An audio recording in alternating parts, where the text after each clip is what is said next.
Welcome back to Relatively Credible. The last video Spencer and I did, we looked at Hollywood Studios. What was the best ride there? What is the worst? And what was the one that we think needs improving? Well, this week, Animal Kingdom is going to get the treatment. And I don't know about you, Spencer, but this is one of my favorite parks, Animal Kingdom. Absolutely. Yeah, it's definitely up there for me as well. With the Hollywood Studios video, we kicked it off with the best ride first. So let's keep that theme. Spencer, do you want to kick us off with your favorite ride at Animal Kingdom? I love thrill rides, so definitely the ride for me is Expedition Everest, by far. Not only is it my favorite ride in Animal Kingdom, it's one of my favorite rides in all of Disney World. I have a lot of fun stories about friends and family that have gone on that ride, and they weren't expecting what happens on that ride. I won't spoil it, but the theming is great. Everything about that ride was well researched, and they put a lot of money into it, and it shows. It's just a great, fantastic ride. I love Expedition Everest. That would have been my top one as well. You're right, the theming of the queue, it's incredible. Joe Rohde is absolute finest. Animal Kingdom's got some of the best themed queues, I think, in all of Disney. Oh, absolutely. Yeah, I think of Cali River Rapids as well. Yeah. I love going through that queue. It's one of my favorite queues in all of Disney World. You definitely hit on the best ride at Animal Kingdom, but I think a close first has to be the Kilimanjaro Safaris. It's just an incredible ride. Animal Kingdom is a large zoo, but the way they have it all laid out, they've put natural elements in there to separate the animals. There's no cages or anything like that, and depending on when you ride it, it'll never be the same no matter how many times you ride it. Just an incredible experience. The only thing that's close to it is Busch Gardens has the train ride that's similar. The theming and everything is just incredible on that Kilimanjaro Safaris. Yes, it's fantastic. So should we move on to what could use some improvement? I've been thinking about this one. I knew we were going to do this video, obviously, so I had to put some time into thinking about this. I think the ride, and hopefully you say something different, but I kind of have a feeling you might say the same thing as me. The ride that could use the most improvement and would be a great win would be if Dinosaur was able to get a facelift. I absolutely love Dinosaur. It's again probably my second favorite ride in all of Disney, or all of Animal Kingdom, not all of Disney, all of Animal Kingdom. It's a whole lot of fun, but it's very early 90s feeling. It could use a facelift. There could be probably some things redone to the dinosaurs. They kind of look funny looking. The intro could definitely use an update. Everything about it feels very old and stagnant, but at the same time, it's just a great ride. I think they could do a lot of improving around even the queue.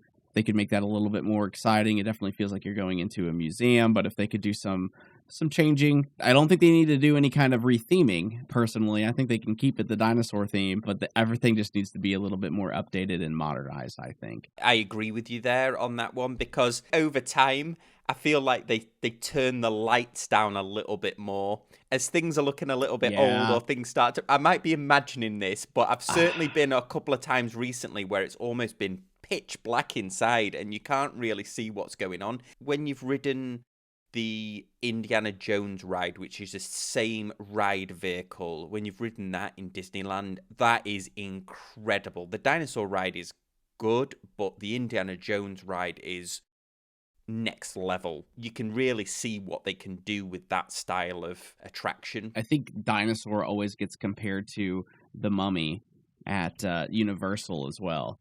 So I think that they could do some updating, and that ride could compete with the Mummy even. I totally agree with you. I did a controversial one at Hollywood Studios, and I'm going to do a bit of a controversial one now. I was leaning towards Kite Tails, but it's not really a ride. And also, we took all of that footage of Kite Tails, so this gives me a good opportunity to actually show some of that footage. That is just quirky, but I think it doesn't need a massive improvement. But for me, the Flight of Passage ride, it has the most amazing queue. But when you're sitting in the simulator, it's got a great ride vehicle. The actual visuals of it, depending on where you sat, they can be slightly disorientating. They're slightly blurred on the side. I think it would have been better if it was a VR headset, to be perfectly honest, instead of it being a bigger bigger screen. I don't know whether the technology is not quite there yet for it, but it can look it's a little bit disorientating. The second time you go on it, it's much better. And the other thing as well, queue on that ride is just, it's the best queue that I think of any theme park that I've ever been to, where they have the Navi in the tube. But the thing that lets the only thing that lets the queue down is that they for some reason don't use Sigourney Weaver in the video elements. They have a lady that's a lookalike, but supposed to be the same character. Maybe there's some licensing with James Cameron, and maybe the actual video elements. When I say needs improvement, this is such a hard thing to pick, because Animal Kingdom's rides are some of the best themed, some of the best rides in the whole of Disney. Yeah, I wasn't expecting you to say Flight of Passage. I'm not going to lie, almost every time I ride it now, I get sick. The last time I rode that ride, I actually got stuck on the motorcycle. Oh, or wow. I shouldn't say the motorcycle, the Banshees. That's right. I got stuck on the Banshee. Someone had to actually come and release me. So there was a couple of us actually in that the little area where there's like the 6 lined up that actually got stuck. Oh, so it didn't unlock properly. It didn't unlock. Yep. There was a couple of us that had to get unlocked. So that was fun. Okay, so we've got to do a worst one now. I wonder whether ours will be the same, because we haven't discussed these first, but go on, hit us with your worst ride. I think ours are going to align. I think they're probably going to be the same thing. I will be surprised if they're not. So it's got to be the Navi River Journey for me as far as the worst ride. That ride is just so slow, and it looks nice at times, but it's kind of unimpressive. It's kind of underwhelming. The hype was really real with that one to go along with Flight of Passage, and they delivered on Flight of Passage, but the animatronic is great in Navi River Journey. It's one of the best, but that's about the only appeal of that ride, other than it's a nice cool down ride on a hot day. They have a lot of old school technology in there, honestly, outside of the animatronic that you've seen before. So it's really just a nice, cool ride that's kind of pretty. I didn't pick this as my worst ride. I'll explain why, but you're right. The Navi River Journey, it's got some cool elements in it once you've been on it a couple of times, and it's one of the few rides where maybe there's one or two others where you realize you're in a show building. It's immediately obvious you're in a show building, but you have to go on it because that animatronic is incredible when it's working. I've been on when they've removed the animatronic, but the animatronic is incredible. That's the reason to go on the ride. But it's not, you're right, it would be good if it had a little bit more going on. For example, Jurassic Park ride at Universal that has those elements in it. It's a boat ride, but there's stuff going on, whereas there's not really much going on that one. And it's also very, very themed to Avatar. So I think you've got to have watched Avatar to realize what the elements are, I think. Yes, for sure. Let me do my worst one. I suppose this is a bit of a cheat, but I think the Rafiki's Planet Watch, I think they could really do something with that. If anybody's not familiar, or I think a lot of people don't even know it's there, at Rafiki's Planet Watch, you have to take a train to a different area of the park. And I think it's the area of the park where a lot of the animals sleep, and there's the vets are there and things like that. But the idea of Rafiki's Planet Watch is there's an indoor bit which has insects. They also have a drawing class there. And then there's an outside petting zoo. The problem with the petting zoo, Animal Kingdom's all about exotic animals that you're not used to seeing, the tigers and stuff like that.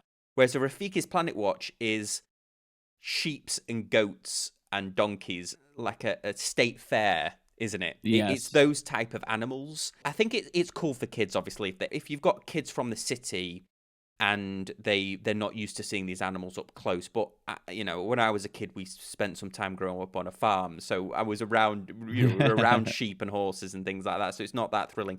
The other thing as well is that it goes back of house quite a lot as well. When you're on the train, you're actually seeing back of house that you wouldn't normally see. So you're seeing office buildings and you're seeing mechanic shops and things like that are usually hidden out of view. The last point on this is, once you're there on the train, you can feel a little bit trapped because there's no other way other than getting that train back that you can leave. The insects are cool. If you've got kids that are into insects, they've got some fantastic exotic insects, but I don't even think that they're displayed well. It looks a bit like a lab. There's not a lot of information about the insects. It's cool to go and do it. I guess you'd have to have kids that were really into insects, or perhaps if you lived in the city and weren't used to seeing farm animals. Well, I don't know what you think about that one. Yeah, it's lame.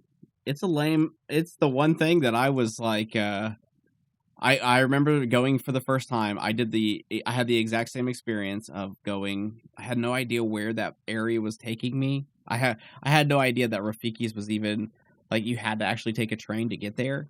I went to Animal Kingdom, man, probably like 5 times before ever doing Rafiki's. I had no desire. I was also confused on exactly what I was going to go see. Then when I got on the train, I was really confused.